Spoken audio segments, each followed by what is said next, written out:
தொடரும் மழையுடனான காலநிலை, வெள்ளப்பெருக்கு, மண் சரிவு அபாய எச்சரிக்கை. முல்லைத்தீவில் கடும் மழை, வட்டுவாகல் பாலத்தில் வெள்ளப்பெருக்கு. ராமநாதன் அர்ச்சுனாவின் சமூக ஊடக கணக்குகள் ஆராயப்படும், சபாநாயகர் தெரிவிப்பு. ஈழமக்கள் ஜனநாயக கட்சியிலிருந்து வெளியேறினார் திலீபன். நாட்டில் நிலவும் மழையுடனான காலநிலை காரணமாக இன்று முதல் எதிர்வரும் 28ஆம் தேதி வரை மல்வத்து ஓயா உள்ளிட்ட 12 ஆறுகளுக்கு நீர்ப்பாசன திணைக்களத்தினால் வெள்ளப்பெருக்கு எச்சரிக்கை விடுக்கப்பட்டுள்ளது. இதன்படி மல்வத் ஓயா, கலா ஓயா, கனகராயனாறு, மா ஓயா, பரங்கியாறு, மகாவலி கங்கை, மாதுரு ஓயா மற்றும் யான் ஓயா உள்ளிட்டவற்றிற்கு வெள்ளப்பெருக்கு எச்சரிக்கை விடுக்கப்பட்டுள்ளது.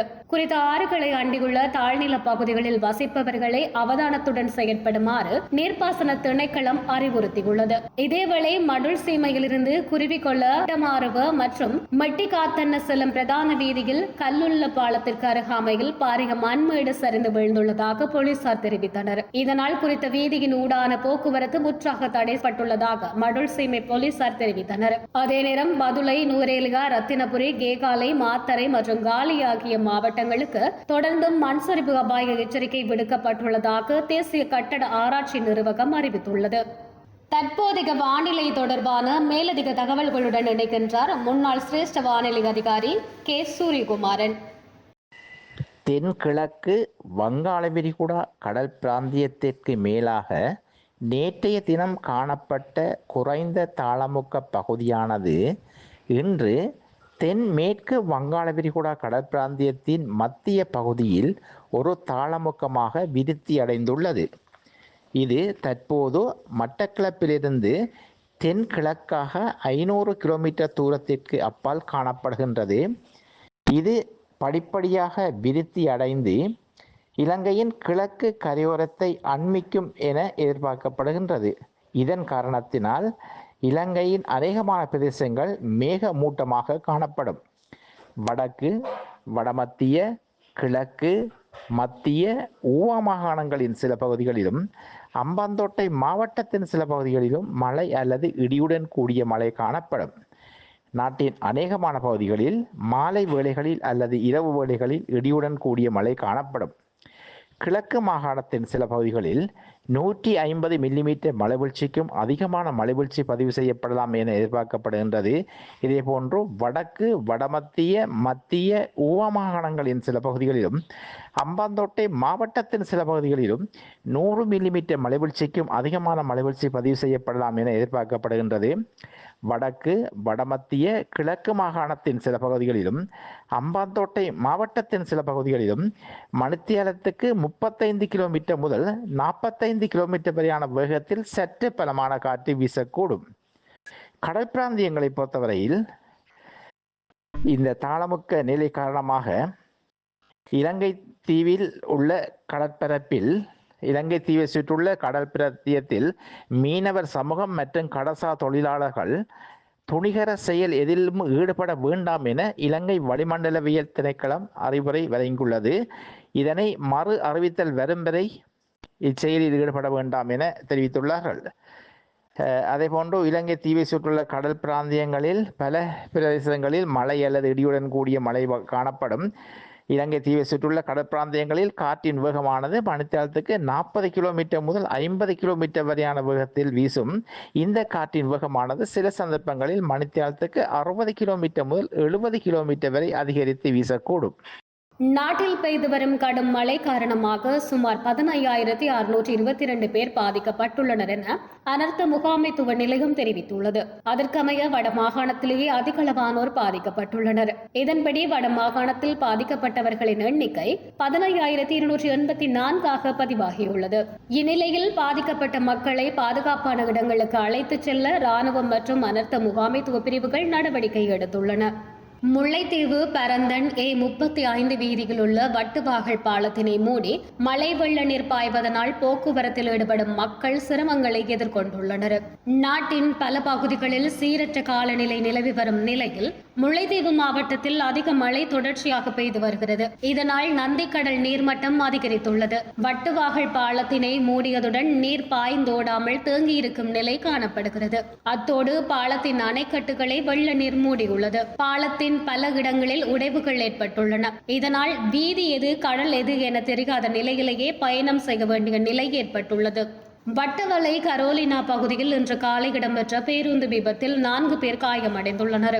காயமடைந்தவர்கள் வட்டவளை பிரதேச வைத்தியசாலையில் சிகிச்சை பெற்று வருகின்றனர். ஹட்டனிலிருந்து கண்டி நோக்கி பயணித்த தனியார் பேருந்து ஒன்றும் கண்டியிலிருந்து ஹட்டன் நோக்கி பயணித்த இலங்கை போக்குவரத்து சபைக்கு சொந்தமான பேருந்து ஒன்றும் மோதிக்கொண்டதில் இந்த விபத்து இடம்பெற்றுள்ளது. சம்பவம் தொடர்பில் தனியார் பேருந்து சாரதி கைது செய்யப்பட்டுள்ளார் என போலீசார் தெரிவித்துள்ளனர். யாழ்ப்பாணம் மாவட்ட பாராளுமன்ற உறுப்பினர் ராமநாதன் அர்ச்சுனாவின் சமூக ஊடக கணக்குகள் ஆய்வு செய்யப்படும் என சபாநாயகர் கலாநிதி அசோக் ரன்வல தெரிவித்துள்ளார். அத்துடன் அவரது கருத்து தொடர்பில் முறையான விசாரணை நடத்தப்படும் எனவும் அவர் குறிப்பிட்டுள்ளார். அஸ்கிரி மற்றும் மல்வத்து மகாநாயகர்களை நேற்று சந்தித்ததன் பின்னர் ஊடகங்களுக்கு கருத்து தெரிவிக்கும் போதே அவர் இதனை குறிப்பிட்டுள்ளார். அவர் மேலும் தெரிவிக்கையில், தற்போது வாகனம் மற்றும் இல்லங்களை எந்த பாராளுமன்ற உறுப்பினர்களும் கோரவில்லை. எவ்வாறாயினும் தூர பகுதிகளில் உள்ள பாராளுமன்ற உறுப்பினர்கள் சில சமயங்களில் பல நாட்கள் கொழும்பில் தங்கியிருக்க வேண்டி ஏற்படலாம். எனவே தூரத்தின் அடிப்படையில் குறித்த வசதிகளை வழங்க வேண்டிய நிலை ஏற்படலாம். எனவே தகுதியானவர்கள் இனம் காணப்பட்டு குறித்த வசதிகளை வழங்குவதற்கு ஏற்பாடுகள் மேற்கொள்ளப்படும் என சபாநாயகர் குறிப்பிட்டார். அதே நேரம் பாராளுமன்ற உறுப்பினர் ராமநாதன் அர்ச்சுனாவிற்கு எதிராக சபாநாயகரினால் ஏதேனும் நடவடிக்கை எடுக்கப்படுமா என சபாநாயகரிடம் கேள்வி எழுப்பப்பட்டது. அதற்கு பதிலளித்த சபாநாயகர், பாராளுமன்றத்தில் சர்ச்சைக்குரிய சம்பவம் இடம்பெற்ற போது சபாநாயகர் ஒருவர் நியமிக்கப்பட்டிருக்கவில்லை. எனவே அது குறித்து கருத்து தெரிவிப்பதற்கு முடியாது. அதற்கமைய மேற்படி சம்பவம் தொடர்பில் முறையான விசாரணைகளின் அடிப்படையில் அடுத்த கட்ட நடவடிக்கை மேற்கொள்ளப்படும் எனவும் சக பாராளுமன்ற உறுப்பினர்களுடன் இது தொடர்பில் கலந்துரையாடப்படும் எனவும் அவர் குறிப்பிட்டார். அவர் கூறிய ஈழம் தொடர்பான கருத்து சத்திய பிரமாணத்துடன் முரண்படுவதாக உள்ளது. எவ்வாறாயினும் சத்திய பிரமாணம் செய்வதற்கு முன்னரே தாம் ஈழம் தொடர்பான கருத்துக்களை முன்வைத்ததாக ராமநாதன் அர்ச்சுனா கூறுகிறார். அவரது நோக்கம் என்னவென்பது தெரியவில்லை. எனவே அவரது சமூக ஊடக கணக்குகள் ஆராயப்பட்டு அடுத்த கட்ட நடவடிக்கைகள் தொடர்பில் தீர்மானிக்கப்படும் என சபாநாயகர் கலாநிதி அசோக் ரன்வல தெரிவித்துள்ளார். இதேவேளை அர்ச்சுனா ராமநாதன் தனக்கு தனிப்பட்ட பாதுகாப்பை வழங்க வேண்டும் என வேண்டுகோள் விடுத்துள்ளார். பாராளுமன்றத்தில் முதல் அமர்வின் போது தான் நடந்து கொண்ட விதத்திற்கு எதிர்ப்பு வெளியாகியுள்ளதால் தனக்கு தனிப்பட்ட பாதுகாப்பை வழங்க வேண்டும் என அவர் வேண்டுகோள் விடுத்துள்ளார். புதிதாக தெரிவு செய்யப்பட்ட பாராளுமன்ற உறுப்பினர்களுக்கான செயல் அமர்வில் கலந்து கொண்ட வேளை தான் கடும் அச்சுறுத்தலை எதிர்கொள்வதாக பாராளுமன்ற உறுப்பினர் அர்ச்சுனா தெரிவித்துள்ளார். பாராளுமன்ற ஆசனம் தொடர்பான சம்பவத்தினால் என்னால் வீதியில் நடக்கக்கூட முடியாத நிலை காணப்படுகின்றது. ஊடகங்கள் 45-50 நிமிடங்கள் என்னை பேட்டி கண்டன. அவர்கள் நான் விடுதலை புலிகள் இயக்கத்தை சேர்ந்தவனா என கேள்வி எழுப்பினார்கள். நான் இல்லை என பதிலளித்தேன் என அர்ச்சுனா தெரிவித்துள்ளார். எனினும் 2வது கேள்விக்கான எனது பதிலை அவர்கள் வேண்டுமென்றே தவிர்த்துக் கொண்டுள்ளனர். இதனால் வீதியில் இறங்க முடியாத நிலையில் நான் இருக்கின்றேன் என அவர் தெரிவித்துள்ளார். பாராளுமன்ற சிறப்புரிமையின் கீழ் எனக்கு வழங்கப்படும் பாதுகாப்பை பாராளுமன்ற அதிகாரிகள் எப்போது வழங்குவார்கள் என அவர் கேள்வி எழுப்பியுள்ளார். முன்னாள் வன்னி மாவட்ட பாராளுமன்ற உறுப்பினரும் ஈழ மக்கள் ஜனநாயக கட்சியின் வவுனியா நிர்வாக செயலாளருமான குலசிங்கம் திலீபன் கட்சியில் இருந்தும் அதன் அனைத்து பொறுப்புகளில் இருந்தும் வெளியேறுவதாக இன்று அறிவித்துள்ளார். இது தொடர்பாக அவர் அனுப்பியுள்ள செய்தி அறிக்கையில், ஆரம்பத்தில் தமிழ் தேசிய கூட்டமைப்பில் ஆரம்பித்த எனது அரசியல் பயணம் பின்பு 2013ஆம் ஆண்டிலிருந்து ஈழ மக்கள் ஜனநாயக கட்சியுடன் இணைந்து கட்சியின் வவுனியா மாவட்ட நிர்வாக செயலாளராக பொறுப்பேற்று மக்கள் பணியாற்றினேன். மேலும் 2020 பாராளுமன்ற உறுப்பினராகவும் தெரிவாகினேன். தற்போது நடைபெற்ற 2024 பாராளுமன்ற தேர்தலில் போட்டியிட்டு கணிசமான வாக்குகளை கிடைக்கப் பெற்றன. இதுவரை காலமும் ஈழ மக்கள் ஜனநாயக கட்சியில் பயணித்து மக்கள் சேவையாற்றினேன். சில விடயங்கள் காரணமாக ஈழ மக்கள் ஜனநாயக கட்சியிலிருந்து விலகுகிறேன். இது தொடர்பான கடிதத்தினை ஈழ மக்கள் ஜனநாயக கட்சியின் செயலாளர் நாயகம் கௌரவ டக்ளஸ் தேவானந்தா அவர்களுக்கு பதிவு தபாலில் அனுப்பியுள்ளேன். இக்கட்சியிலிருந்து நான் வெளியேறுவதற்கு கட்சியோ அல்லது கட்சியின் தலைமையோ காரணமில்லை. எனது தனிப்பட்ட முடிவு என்பதை தெரிவித்துள்ளேன் என்றும் குறிப்பிட்டுள்ளார். ஸ்ரீலங்கா முஸ்லிம் காங்கிரசின் உயர்பீட உறுப்பினர் பதவியிலிருந்து முன்னாள் பாராளுமன்ற உறுப்பினர் HMM ஹரிஸ் உடன் அமலாகும் வகையில் இடைநிறுத்தப்பட்டுள்ளார். அந்த கட்சியின் பொதுச் செயலாளர் நிசாம் ஹாரியப்பர் இதனை தெரிவித்துள்ளார். கடந்த பொதுத் தேர்தல் கால பகுதியில் கட்சிக்கு எதிரான வகையில் பிரசாரங்களை முன்னெடுத்தமை தொடர்பான குற்றச்சாட்டின் அடிப்படையில் இந்த தீர்மானம் எடுக்கப்பட்டுள்ளது.